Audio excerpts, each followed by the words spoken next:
ಪ್ರತಿ ಸುಂದರ ಗೋಡೆಯ ಹಿಂದೆ ರಂಗಣ್ಣನಿದ್ದಾರೆ. ಅವರು ಗೋಡೆಯ ಕಲಾಕಾರರು. ಅವರು ನಿಮ್ಮ ಮನೆಯನ್ನು ಬಹಳ ಪ್ರೀತಿಯಿಂದ ಅಲಂಕರಿಸುತ್ತಾರೆ. ಅವರು ಮೊದಲು ಇದರ ಕಾಳಜಿ ವಹಿಸುತ್ತಾರೆ. ನಿಮ್ಮ ಗೋಡೆಗಳ ಬಣ್ಣ ಅವರ ಬಣ್ಣಗಳಿಗಿಂತ ಹೆಚ್ಚು ರಂಗುರಂಗಾಗಿರುತ್ತದೆ. ಪ್ರತಿದಿನ ಹೊಸ ಬಣ್ಣದ ಮುಖಗಳೊಂದಿಗೆ ಮನೆಗೆ ಹೋಗುತ್ತಾರೆ. ಒಮ್ಮೆ ಬಿಳಿ, ಕೆಲವೊಮ್ಮೆ ಕೆಂಪು ಕಾಣಿಸುತ್ತದೆ. ವಿಶಿಷ್ಟ ಶೈಲಿಯ ಬಟ್ಟೆ ಇವರ ಗುರುತಾಗಿರುತ್ತೆ. ಅವರು ಖುಷಿಯಲ್ಲಿಯೇ ಗುರುತನ್ನು ಹೇಗೆ ಗುರುತಾಗಿಸುತ್ತಾರೆ.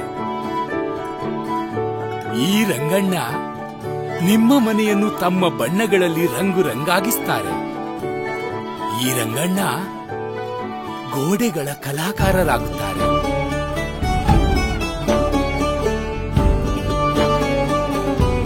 ಏಷ್ಯನ್ ಪೇಂಟ್ಸ್ ಗೋಡೆಯ ಪ್ರತಿಯೊಬ್ಬ ಕಲಾವಿದನಿಗೆ ನಮಸ್ಕರಿಸುತ್ತದೆ.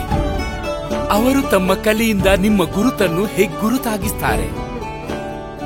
ಏಷ್ಯನ್ ಪೇಂಟ್ಸ್ ಅನ್ನು ಟ್ಯಾಗ್ ಮಾಡುವ ಮೂಲಕ ನಿಮ್ಮ ಸುಂದರವಾದ ಗೋಡೆ ಮತ್ತು ಅದರ ಕಲಾವಿದನ ಚಿತ್ರವನ್ನು ಇನ್ಸ್ಟಾಗ್ರಾಮ್ ಅಥವಾ ಫೇಸ್ಬುಕ್ ನಲ್ಲಿ ಪೋಸ್ಟ್ ಮಾಡಿ. ಏಷ್ಯನ್ ಪೇಂಟ್ಸ್ ನಿಮ್ಮಿಬ್ಬರನ್ನು ಅಭಿನಂದಿಸಲಿದೆ.